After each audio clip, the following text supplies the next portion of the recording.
Alright, let's be honest with ourselves for just a second. If you went back in time and told people that one of the best tactical strategy games of the past 10 to 20 years would star Mario and a bunch of screaming Rabbids with guns, nobody would have believed you. It sounds like a joke.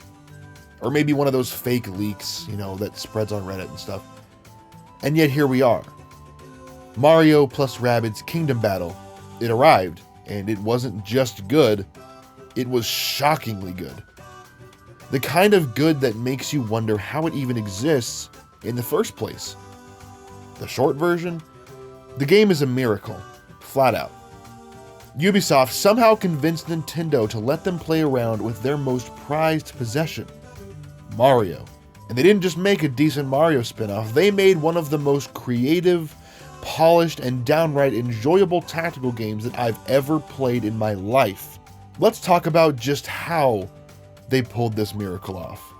Before we get too far into this video, please remember to like and subscribe. I know I say that every time, but it really does go such a long way in helping me continue to create content for you guys. Join the Just Nintendo Society Discord server, and here we go. We have to start with the development because honestly, it's kind of inspiring, especially if you're into video games at all, which if you're watching my channel, I'm assuming you are, or if you're into video game development. When I met Davide-san, I had just one condition for this project. I said, whatever you do, don't try to make a jump game or a Mario platformer. Try to make a Mario game that has never been made before.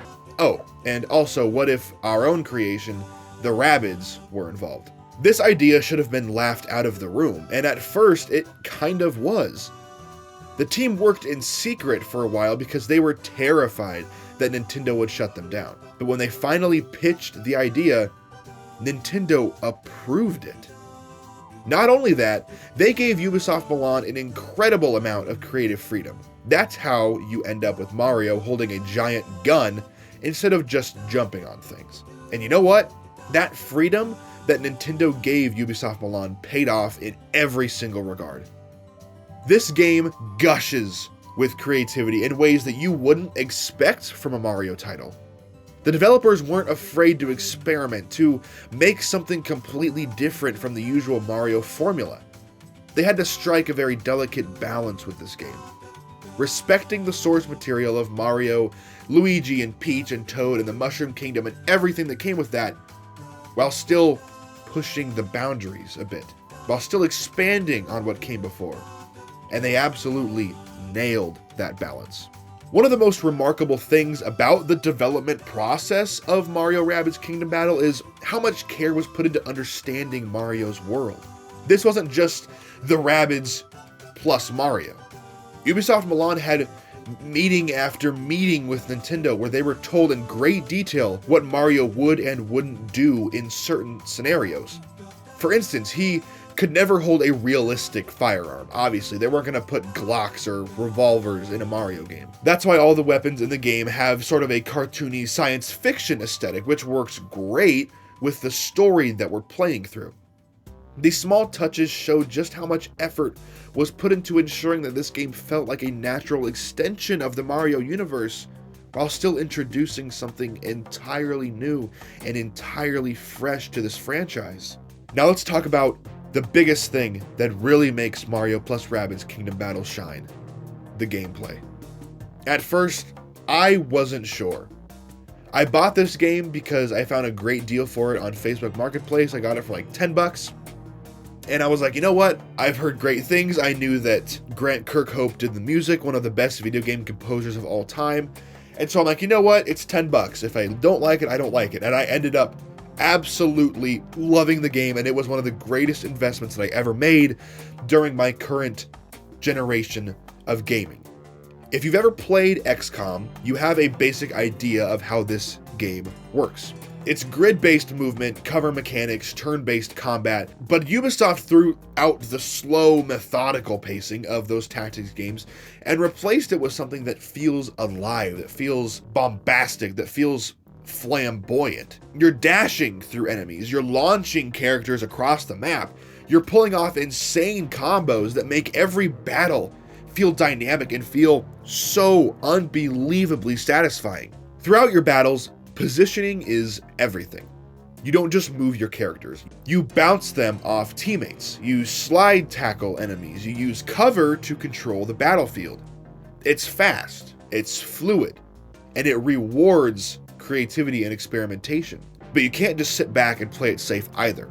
You have to be aggressive, you have to think ahead, and you have to make use of every tool that the game gives you, and there are plenty. And unlike many tactics games where movement is rigid and restricted, Mario plus Rabbids introduces a level of mobility that makes each battle feel more like a puzzle than just a traditional shooter. How do you get Mario from point A to point B while maximizing damage and minimizing risk? That's what makes the combat so engaging here. It forces you to think, but it never ever feels overwhelming. And then there are the bosses, some of my favorite bosses in all of gaming. Every major fight, whether it be a mid-boss or a world boss, introduces something new. One moment you're fighting a giant opera-singing ghost, and the next you're dealing with a massive Kong that throws fireballs. The Kong aspect of this whole game, the DLC included, was my favorite part of this game. Everything the game throws at you keeps you on your toes and keeps you on the edge of your seat because you really don't know what's coming next. Each boss fight isn't just about brute force. You have to learn patterns. You have to use the environment, and you have to exploit weaknesses whenever you can. Okay, I think I've rambled on enough. It's time to address the rabbit in the room. When this game was announced, people were not happy about the Rabbids, understandably so. They were seen as loud, obnoxious, minion-like distractions. But here's the thing. In this game, they work. And not just that. They're genuinely funny. Rabbid Peach is an internet icon at this point. She's vain, she's ridiculous, and somehow she's one of the best parts of this game.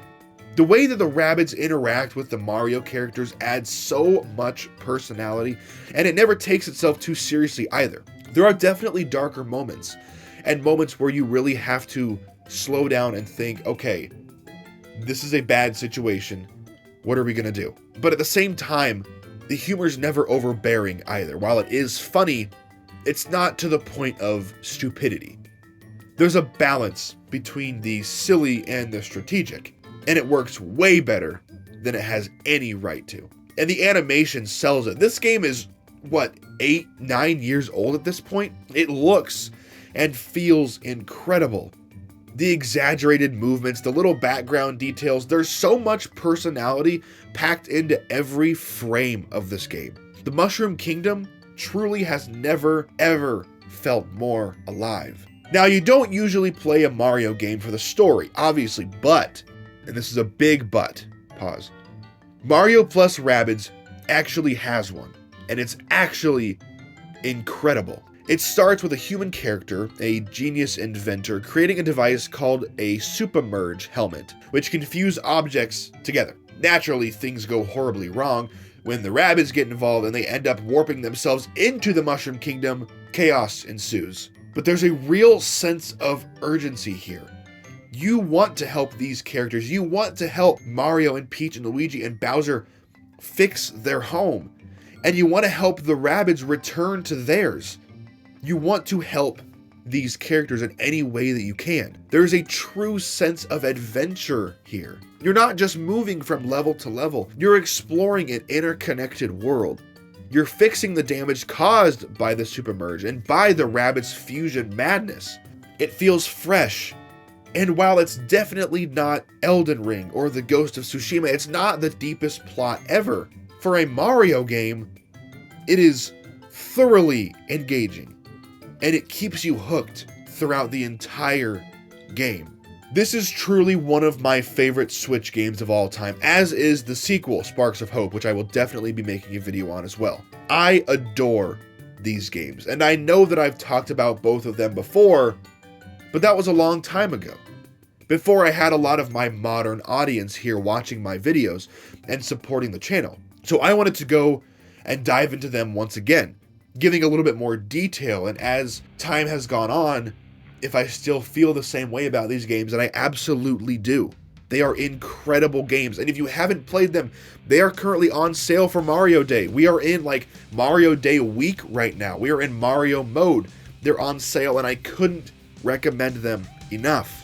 They're fun, they're charming, they're engaging, they're endearing, and they're just so fun, and they have a great story with great characterizations to boot.